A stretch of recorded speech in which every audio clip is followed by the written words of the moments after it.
Guys, now that we already know what is grid system and baseline grid, time to set up our document in Photoshop.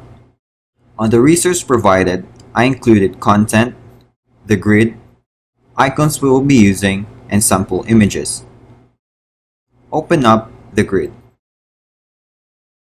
Now, let's change the canvas size to have a space on the right side and on the left side.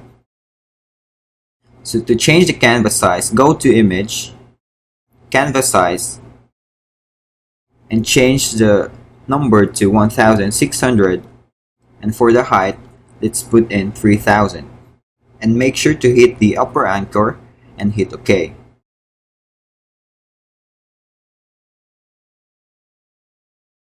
Now, create a new layer and let's apply the baseline grid that we've created.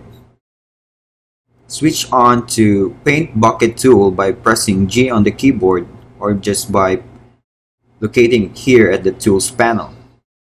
On the Options panel, from Pattern, by default it's on Foreground.